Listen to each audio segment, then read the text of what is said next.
Welcome to this edition of In Focus on Whitewater Community Television's WGTV Channel 11. I'm Eric Marsh. Thank you very much for spending part of your time with us today. As we close in on the holiday season, please believe me when I say this is not the conversation that I had planned for, just a week or two before Christmas. But this is what's in front of us, and the idea is to try to provide you with up-to-date information. I've actually been out of the office for a couple of weeks, but I've been seeing some press releases come out of Reid Health, and going back to December 2nd, the headline on a press release, COVID-19 patient levels climbing once again at Reid Health. Patient in containment areas, 41. COVID-19 patients in ICU, 8. Patients on ventilators, 3. Then there was one that came out on December 8th that had patients in containment areas, 53. So we went from 41 to 53. COVID-19 patients in the ICU, 12. COVID-19 patients on ventilators, 11. And then there was a press release today, and this is being recorded, by the way, on Monday, December 13th. Patient in containment areas, 69. Number of COVID-19 patients in ICU, 15. COVID-19 patients on ventilators, 23. Suspected COVID-19 admissions in the last 24 hours, 23. And to top that off, there was a press release released yesterday by Reid Health that had a title, Surge in COVID-19 cases has Reid Health in emergency situation. So whatever it was that I was going to do for In Focus kind of got tossed out the window. Later on during this hour, we'll speak with Stinson, Executive Director of the Wayne County Health Department. But let's start with Dr. Thomas Huth, Vice President of Medical Affairs at Reid Health. Dr. Huth, whenever we part from seeing each other, we say, okay, next time we get together, we're going to talk about something other than COVID. We've been saying that for over a year now. The pandemic We're has not there. other plans for us, Eric. How are you? I'm great. How are you doing? I'm all right. I probably need to start by asking, how is the staff at Reid Health? Well, that's very stressful right now, and I'm continually amazed by the incredible professionalism and work ethic of the people here in our system. But it's a very stressful time. Most people are working extra shifts. Mm-hmm. Supervisors who normally do administrative stuff are working frontline positions, which means that they're not getting some of the administrative tasks done, or in order to get them done, they're working even longer hours. It's just very hard on everybody. Talk a little bit about, and I started with a press release on December 2nd, but you all have been watching this climb probably since the end of November, probably right around Thanksgiving. It sounds like you started seeing things ratchet up. So things were getting better, but they're not anymore. Talk about the progression that you've seen in what Reid is having to handle, and how is it affecting your ability to actually service patients? Well, we had a big wave that peaked about the middle of September, third week of September, something like that. And we never really got back to whatever we consider to be normal nowadays. The wave only receded to about half its height. And so it never really got back to any kind of baseline, and then we started going up again. And it's really not just us, it's more or less the entire world, and the U.S., and more particularly in certain parts of the U.S. have been very high. Many people will know that Michigan was kind of identified as the worst affected state in the last few weeks. They actually appear to have peaked and maybe starting to trend down, which is good. Mm-hmm. But Indiana has continued to increase. And in particular, if you look at today's data on the state of Indiana's COVID-19 website, you'll see that the hospitalizations are pretty much right at what they were at the last peak. And there's no sign of that mitigating quite yet. So as far as we know, that will continue to climb. And if it does, that's really bad news, because we have just come through a very tough period, and We really don't want to see that increase over the holidays. And partly it's about the ability of our system to handle those patients. And we've had a very tough stretch these last couple days. But more importantly, more fundamentally, that means there are a lot of really sick people. And a certain number of those are going to wind up on a ventilator in order to breathe, which is not a fun experience. And a lot of those are so sick that they will die. We've had about 104 deaths since September 1st, since the last wave started, and in Reid. And that's just not something we want to see. And we feel like a lot of that is preventable, but people haven't taken steps to prevent this illness and their own personal cases. And I think that's really very sad. Talk about what you are hoping our community takes from this and does, because you know and I know we sat around together for a little over a year talking week after week after week. We talked about the hospitalizations. We talked about the politics of this. The politics of this is nobody's looking for mask mandates from our government leaders anymore. The government leaders don't want to go back there. Stores that used to have, the spots on the floor, please stand 6 feet apart, those aren't there anymore. You're not walking into stores and seeing a lot of them ask their patrons to wear masks. So it's a personal decision, but talk about the personal decisions that you, as a healthcare worker, are hopeful that our community will take to help you all. Well, we kind of know what to do, right? We know that vaccination definitely helps to reduce the incidence of severe disease and the need for ventilation and the likelihood of death. It's just a fact that happens, but are they perfect? No. And so we have to do other things on top of that. I think of it as kind of a layered defensive strategy. It's a little bit like if you're in the military, and I was in the Army many, many years ago. But when you set up a defensive perimeter, it's not just, one layer. You have multiple layers, and so that you have backup systems in case one fails. And that's the approach we have to take here. We have to look at this as a multi-layer defense against the virus, and vaccination is a very key step. But in addition to that, we also have to mask in the appropriate circumstances, particularly when we're out in public and with people that we don't know, or we have no idea what their vaccination status is. We really should be avoiding the big crowds, and these steps are things that we've been talking about for going on 2 years, and we know that they help, but they're not perfect. And that's why we need to do various things, several things, in order to kind of add the impact on top of one another to get the maximum benefit. Nothing's a complete guarantee, but we know that these things really do help to reduce the spread of the disease and the likelihood of this getting to somebody who is likely to have a poor outcome. So those are the standard things, vaccinate, mask, distance, hand hygiene, avoid big crowds.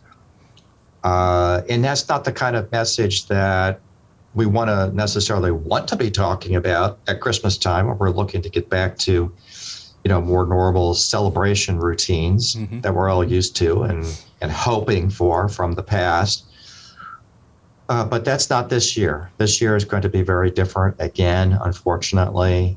We still are dealing with the impact of the Delta variant.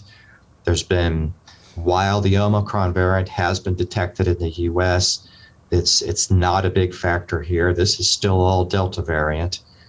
And what we're concerned about, though, is that if the Omicron variant is so highly transmissible, at least twice the transmissibility of Delta variant, then once it becomes a factor in this area, it could really drive rates. And on the one hand, that's a lot of disease, suffering, and death that can be avoidable. On the other hand, it's a lot of stress to the healthcare system. And, we have enough stress as it is. I didn't get to mention that over the weekend, we were so backed up with beds that we had around a dozen people boarded in the emergency room. These are people who qualify for admission due to illness. It's not all COVID-19, but much of it was. But there were no beds up in the hospital tower to send them to. And we had to wait for discharges to come. We've got most of those people placed. There are a few still there now. But if we get another onrush of emergency department referrals like we had over the weekend, then we'll be back in that same situation.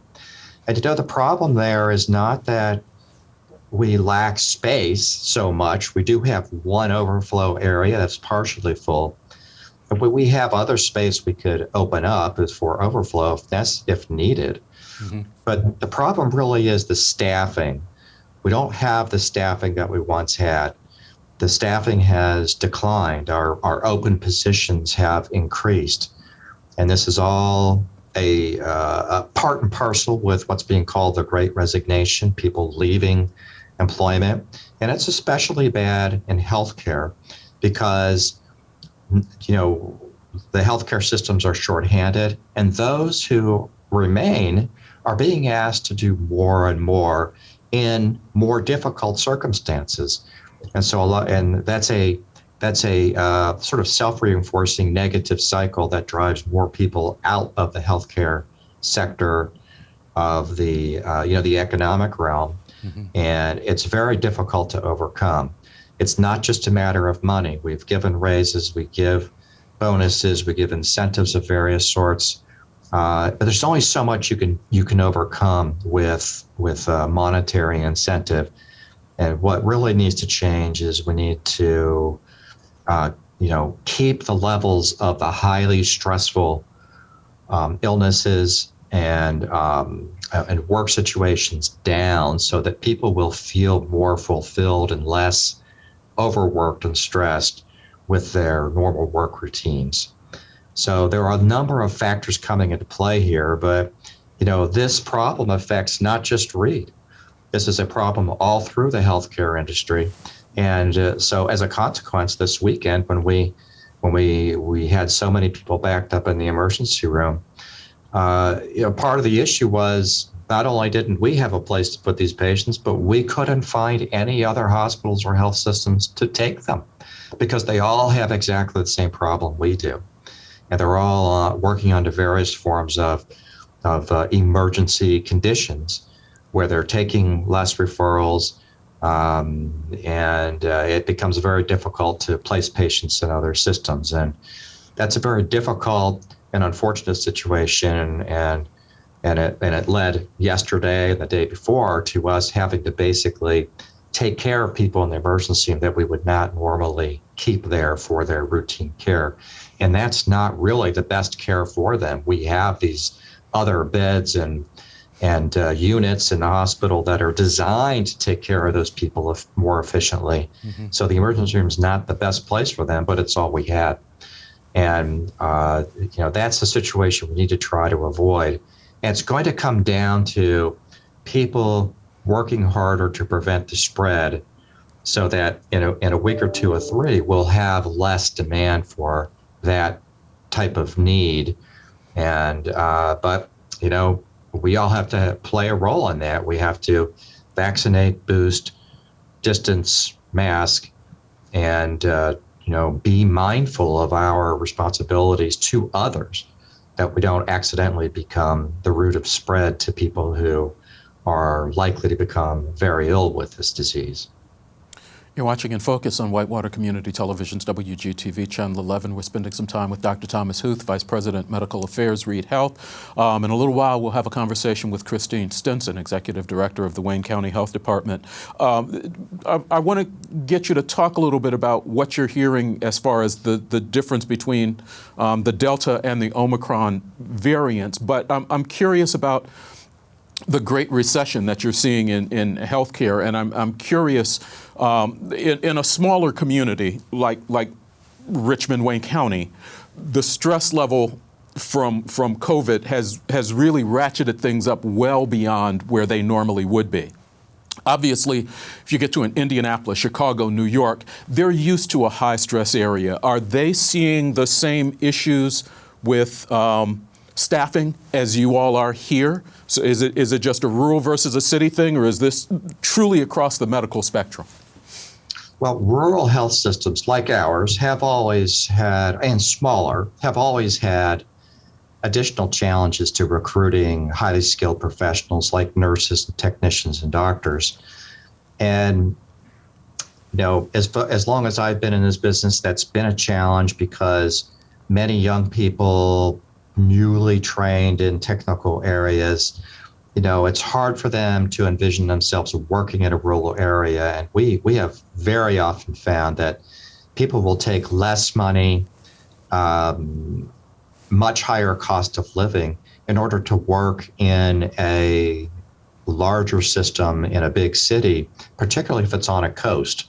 So the closer you can get to a big city on a coast, the less money people will take and the higher cost of living they'll live with because of this attraction to be in cities. So there's a built-in discrepancy in the attractiveness to working in rural settings compared to urban settings.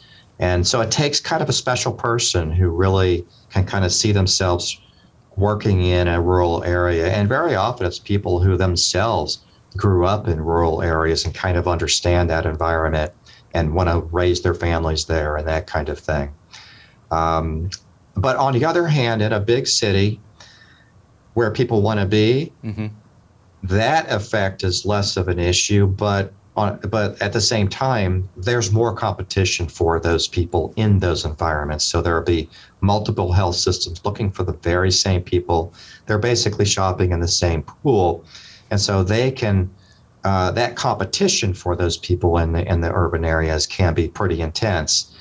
And then when you add on top of that, this trouble with the Great Resignation and people leaving, particularly healthcare, because of the incredible intensity of the work. And for some people, a perception of increased danger to themselves. Okay. It's a perception issue we can get into, but it's a real thing that some people are very concerned about.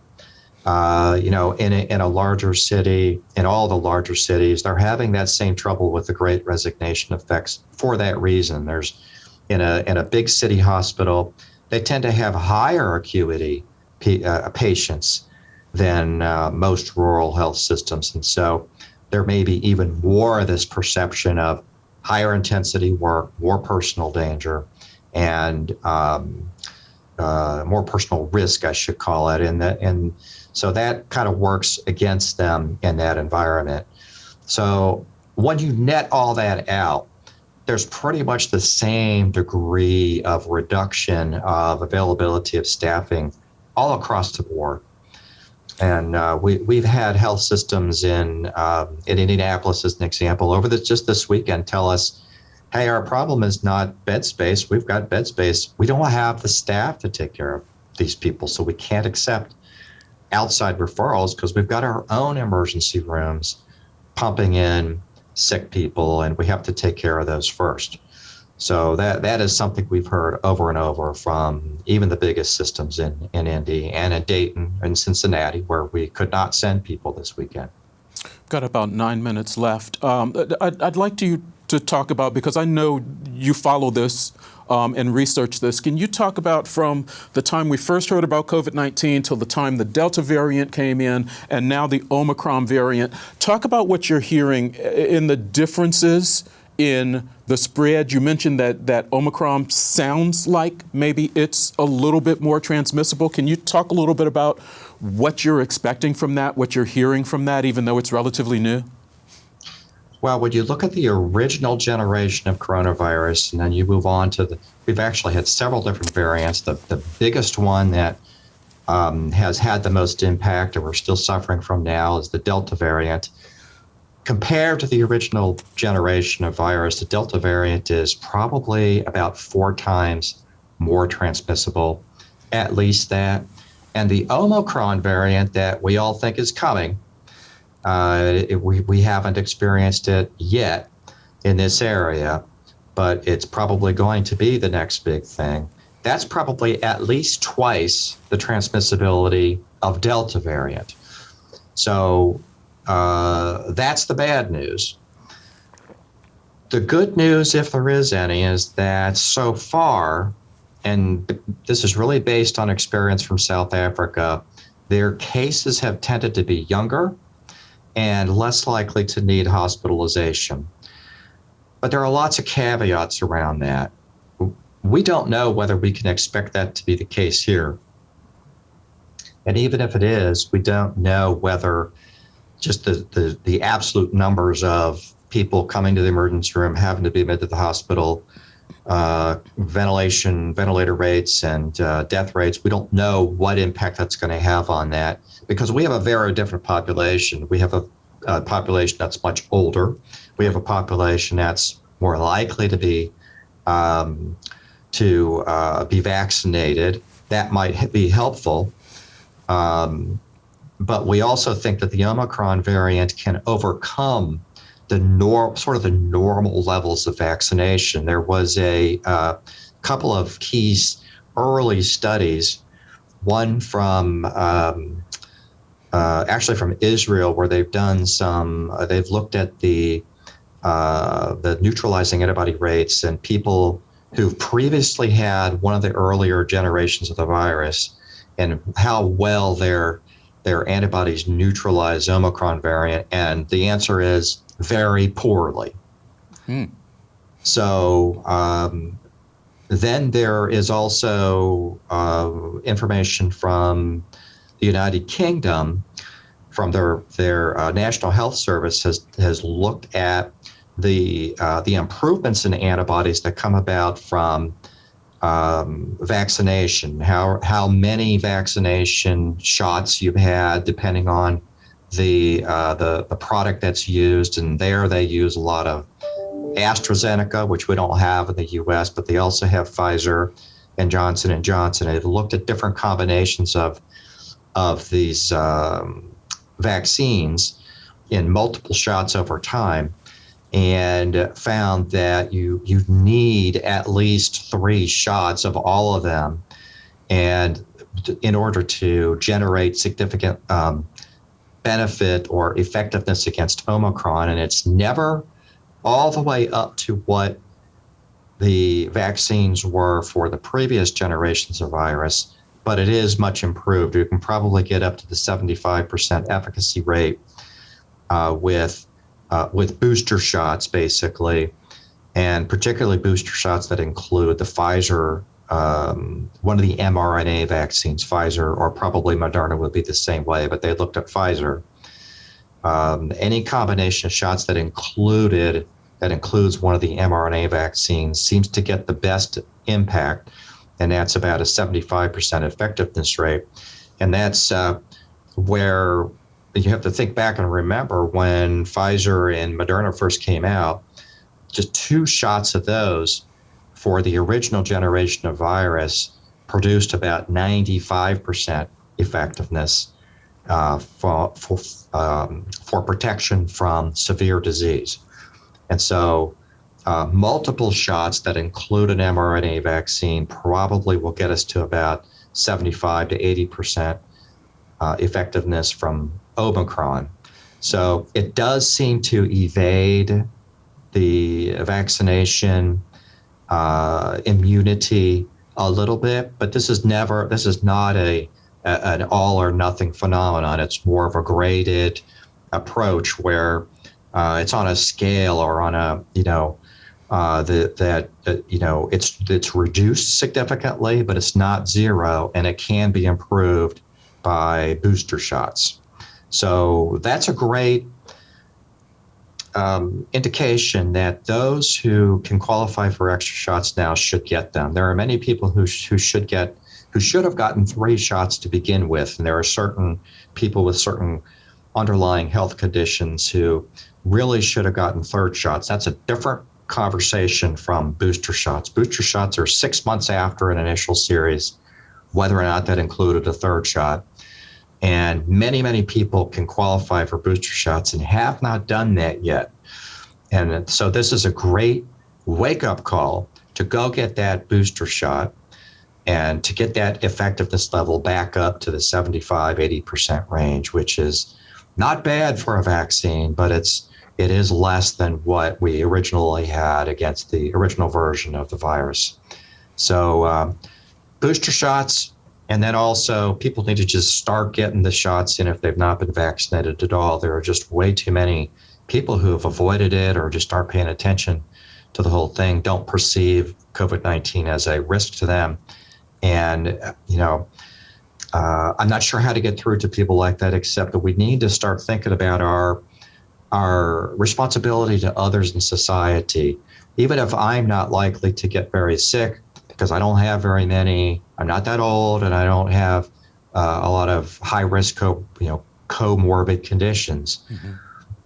Even just a mild disease on my part can become a risk to somebody I'm in contact with who is older or has high-risk comorbidities, and I have a responsibility to protect them.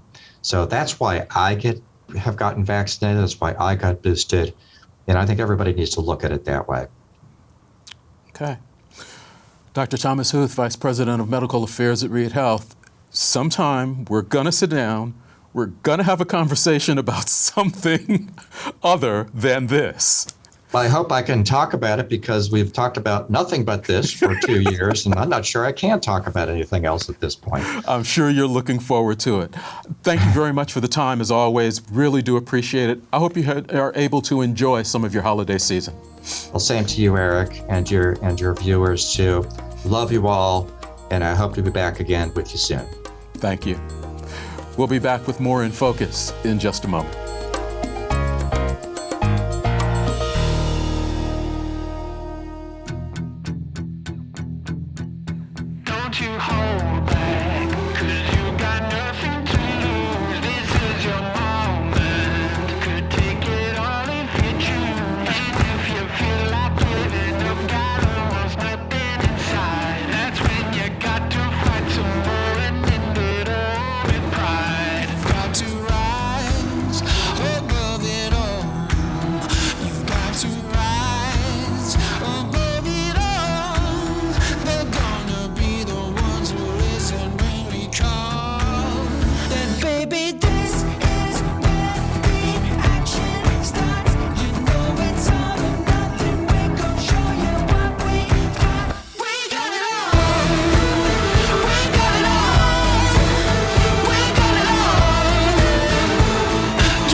On the next episode of In Your Business, host Tim Scales sits down to talk with Aaron Ryan, owner of Ryan's Flooring in Richmond, Indiana, to talk about the company and the ins and outs of flooring.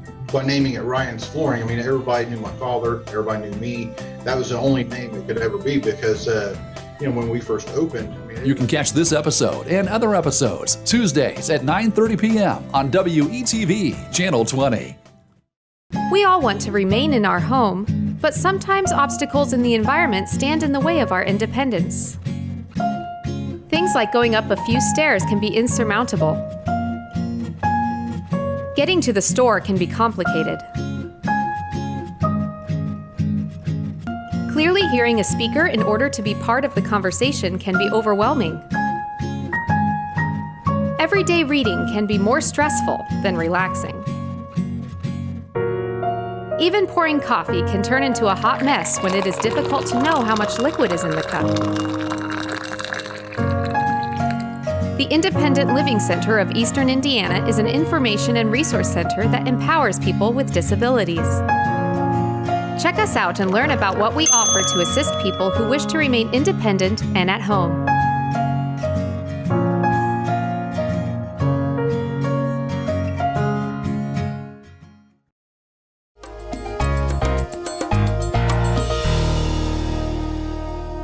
Welcome back to In Focus on Whitewater Community Television's WGTV Channel 11.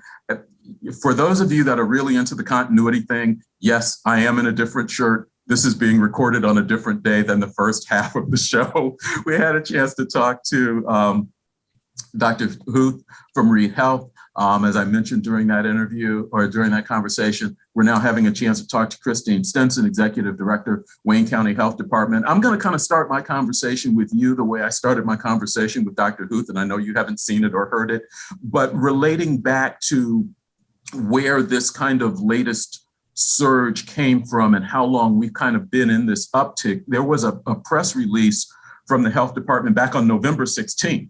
So almost a month ago, Wayne County continues to see COVID-19 cases climb in recent weeks. And then on December 8th, Wayne County's COVID-19 cases climb as Reid Health also begins to feel the pain of the winter surge. Health officials urge vaccinations now. Christine, I think we were beginning to come out of that fall surge, and I thought we were starting to see things get better, but it really just kind of stopped. Was I seeing something incorrect? We did. We saw that climb up in August. We saw that wave come up, and then we saw it kind of come back down. And now we're in this, it's called a space needle spike. We're going straight up in our cases. And this is probably a winter surge. We are starting to peak up well above that numbers that we saw in that August, September surge that we saw. We're kind of dwarfing that. How high will we go is going to be very dependent on our behavior. We kind of what I'm seeing in the community, I fully expect that we'll dwarf our winter from last year. I did go to the mall over the weekend, and I saw no kind of behaviors that made me think that our community thinks that we're still in a pandemic. And we still fully are in the pandemic. We are not at the end of a pandemic. We are still in the middle of a pandemic. We need people to get their vaccine. We need people to get their boosters. If you are eligible for your booster, you need to get your booster. Our office is open Monday through Friday. We take walk-ins. You don't have to have an appointment. Just walk in. We'll get your booster. It's important to get the booster. That is something that we know with the Delta variant and with the Omicron variant. It's very important that not only you received your primary vaccine, that you need to get that booster vaccination.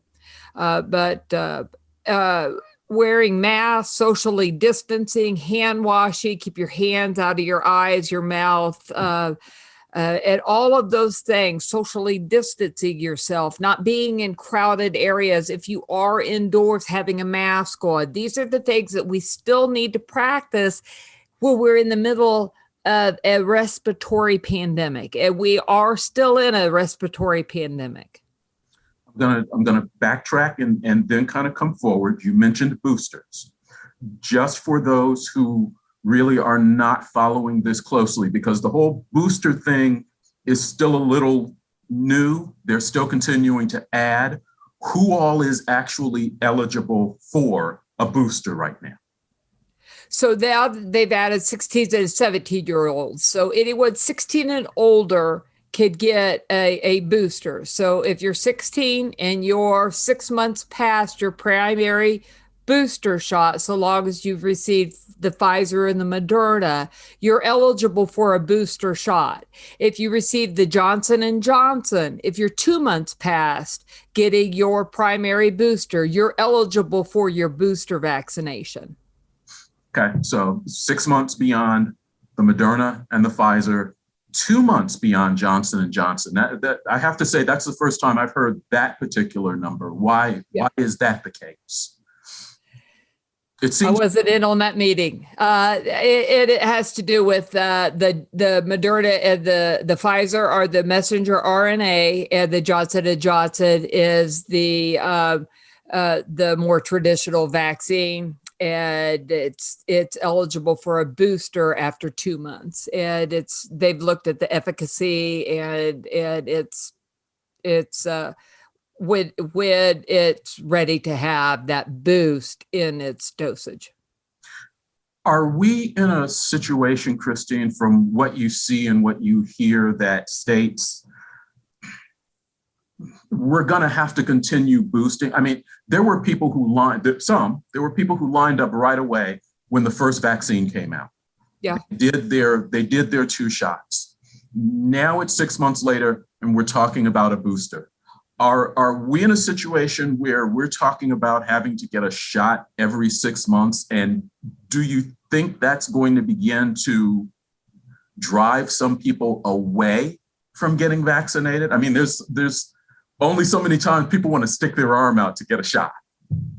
Well, I think that part of the issues are these variants that we see.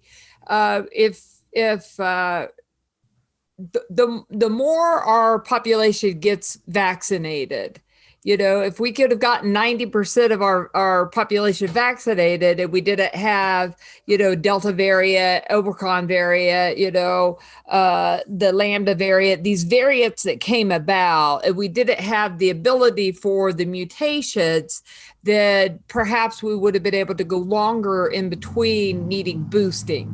So, as with everything, it may come to where it's more like an annual flu shot, but will we, for the rest of our lives, need to have a boost in our immunity with this? I would think that that's probably something that is in our future, I think, but I don't know. That's kind of not my, I'm going to leave that up to brighter minds than mine. But if I was to put on my futuristic hat and I think that it's going to be something that is more like an annual flu shot, and they may mix it. There are some bright minds out there working on this. You'll probably see it just mixed in with your annual flu shot, and so you'll have a COVID flu vaccine that you'll get every year. The first press release that I mentioned came out November 16th. I know one of the things that I talked about with the doctors when I had them in, was the holiday season maybe being a little rough, people being tired a little bit of the whole pandemic thing, wanting to get back to normal, kind of expected to see a surge maybe a couple of weeks after Thanksgiving. Your press release of November 16th was actually a week before Thanksgiving. So now that we're a couple of weeks beyond Thanksgiving and a week or so before Christmas, which is really kind of hard to say, I got a lot of shopping I still got to get done. What are you seeing and what are you expecting to see as we go through these next 3-4 weeks? We're a couple of weeks beyond Thanksgiving. We still have to do Christmas.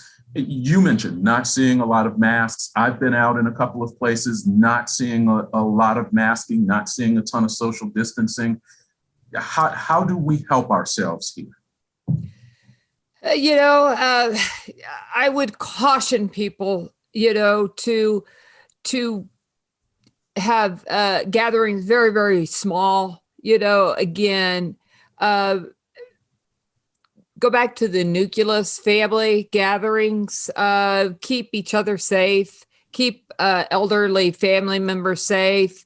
If you look at the Reid dashboard, if you don't believe me, believe that dashboard. The people that are in the hospital are unvaccinated people. The people that are definitely the most sick are unvaccinated. 100% of the people in the hospital on ventilators right now at Reid Hospital are unvaccinated people. The people that are in ICU, 100% of the people right now today at Reid Hospital are unvaccinated that are at the ICU. These are the things that are breaking the healthcare system back. We have to get vaccinated. Now, being vaccinated are going to, if you get the COVID-19, you will lessen the severity of the disease. you still may get sick, but you're not going to end up at the hospital on a ventilator, taking up an ICU bed. So you still have to practice precautions. Just because I have automobile insurance and I put on a seatbelt doesn't mean I can take off flying down 70 going to Indianapolis, going 120 miles an hour, and think that I'm not going to get in a car wreck and I can walk away uninjured. That's kind of the way people are thinking, if I get vaccinated, that I'm not going to get, the virus. You still have to practice precautions. We put a seatbelt on, we get automobile insurance, we make sure our tires are properly inflated and they don't have a lot of wear on them. And we drive, 65 miles an hour. We check, lanes before we cross over. We do all of these things to make sure that we don't die in a car wreck. It's kind of the same with vaccinations. We get vaccinated. We put a mask on when we go out into crowded public spaces. We still wash our hands. We don't put our hands in our mouth. We don't rub our eyes. We make sure we get tested before we go to family dinners, with our elderly parents, so we don't take a virus to them and they end up at the hospital on incredibly ill. We practice all of these public health precautions to protect our community. These are the things that we all need to do as a community. Get vaccinated, get tested, and keep our gatherings very small, only amongst vaccinated people. If you're unvaccinated, you really should just stay to your own home, your own unvaccinated home. Don't go and mingle with other vaccinated and unvaccinated people. Just stay in your own family nucleus.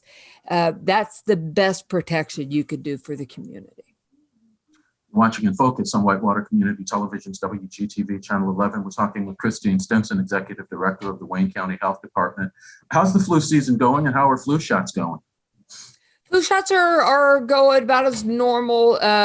We're not seeing a spike in cases or a decrease. It's kind of leveled out as it normally kind of does this time of the year. Flu Are we season seeing more this year than last year? Oh yeah. Out of curiosity, we are. Yeah. Okay. Yeah. Definitely. With we had basically no flu last year, but Right. the same precautions that you saw us doing last year with the masking and all of the things that you saw everyone do last year also prevented the flu. So we basically had zero flu last year, but we are definitely seeing flu this year.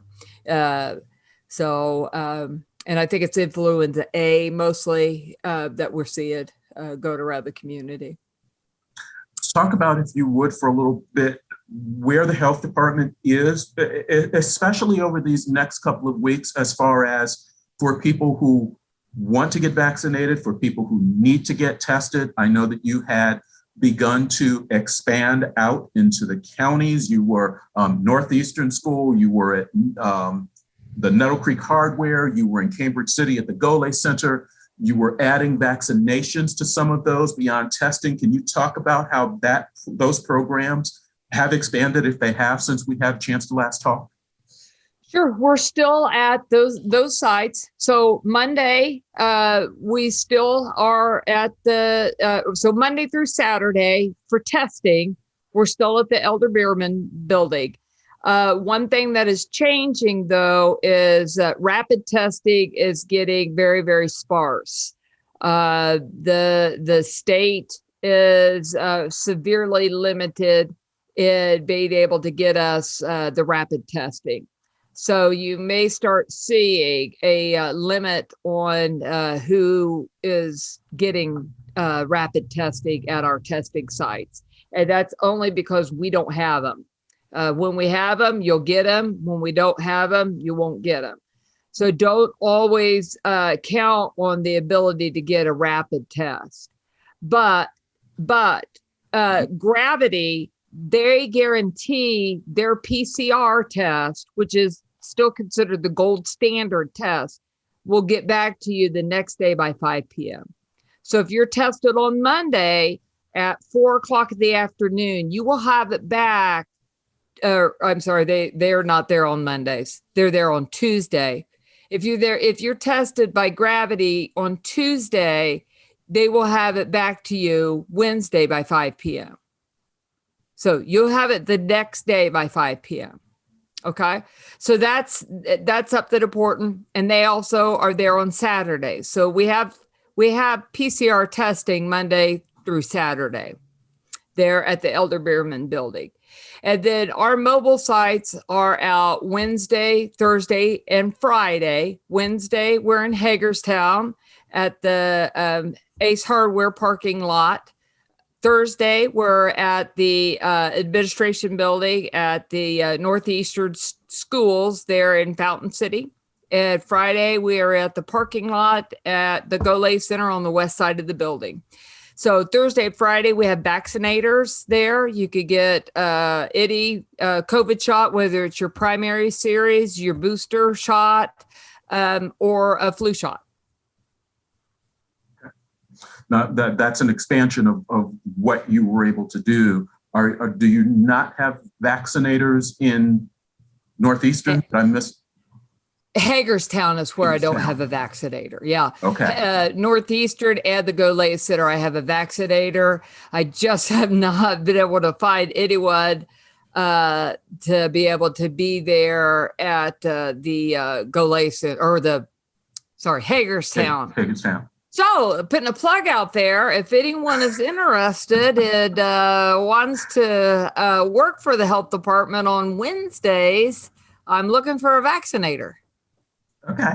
One of the things that I got into a conversation with Dr. Huth about a little bit was the fact that part of their emergency situation was not the fact that they didn't have any beds available, but that their staffing is not at the level that they would like it to be. Right. Can you talk about that with your staff and what you're seeing, particularly with the up and down level of virus that we're seeing? You bring people in, you're expanding places. Talk about your staffing levels.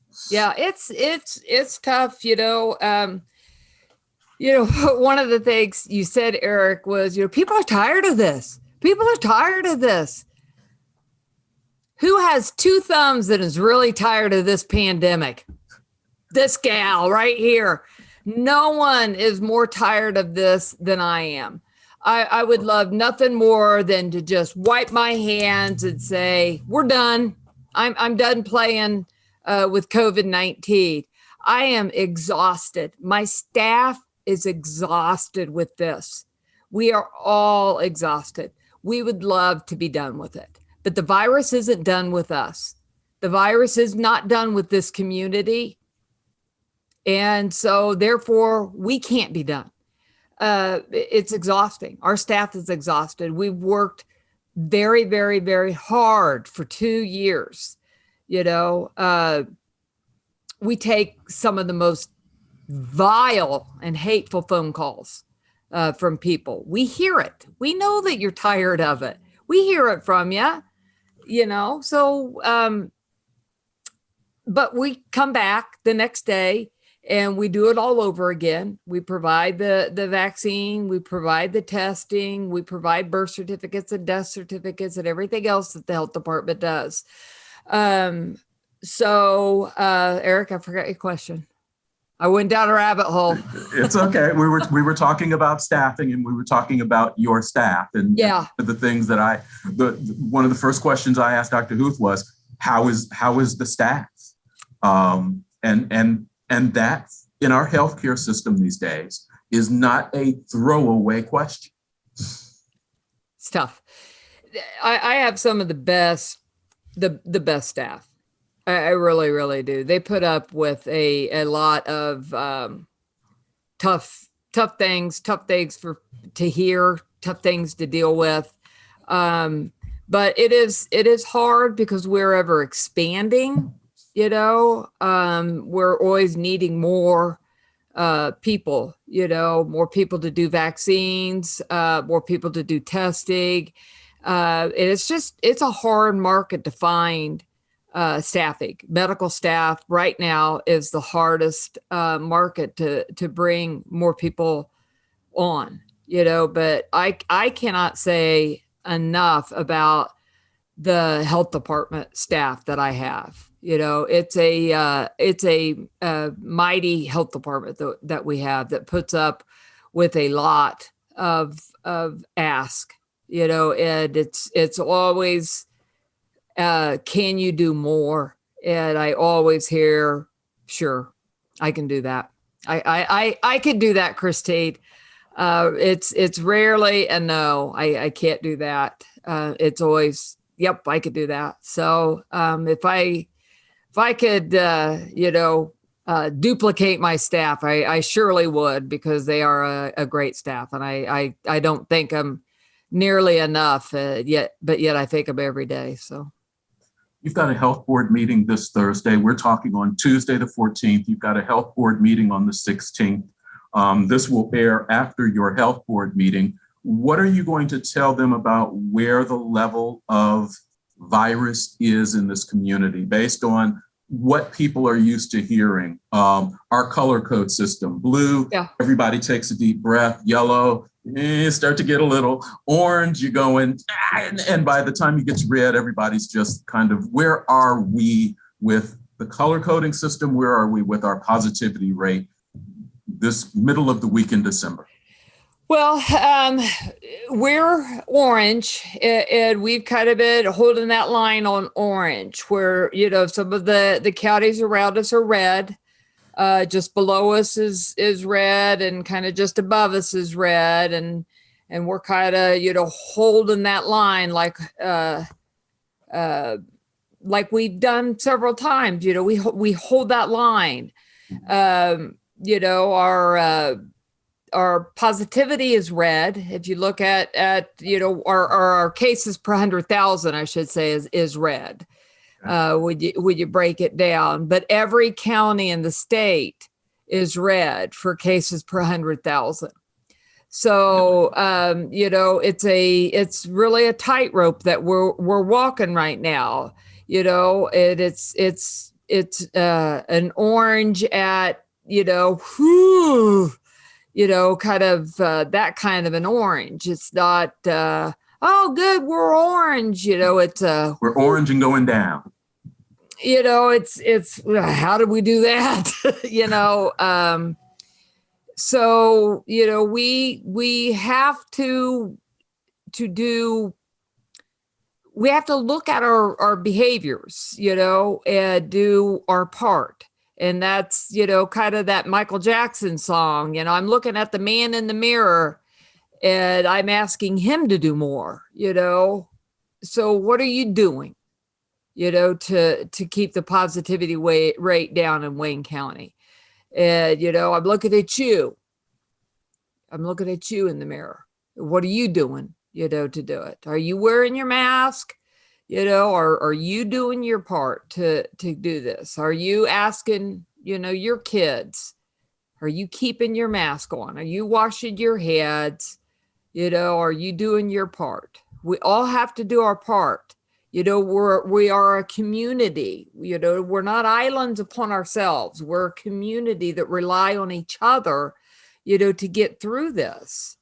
And if we all think that, we are the most important part of this, we're done for. So, it's really important that we act, as a team, There's not much time. We've got about 3 minutes left to go. I want to try to leave it on a high note. Talk about something positive from a public health standpoint that you want the community to know as we head into this holiday season. We're in it. We're deeply in it. But we've got a couple of weeks of Christmas, New Year's, revelry. What's the health department doing? What do we need to know? Oh, well, we got a lot of things, coming up, that next year, 2022, we're really looking forward to working as a team with some of the other counties, Rush, Randolph, Fayette, Union County, on a infant mortality grant that we wrote and received. We're really excited that we received that. And working with the team approach as a region. And I think a regional approach to it is something that's really important to work toward together because it's our region. It's not just Wade County that has some high infant mortality. So that's exciting to get to work, with a team approach on this.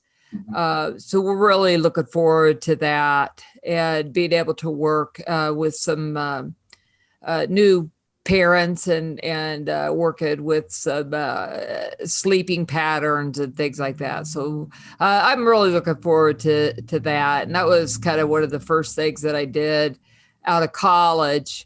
Was working at healthy families and working with first-time parents and doing breastfeeding and sleeping habits and healthy sleeping positions and things like that. So that's one of the fun things that I like to do. I like, anytime you get to work with holding babies that's a good thing.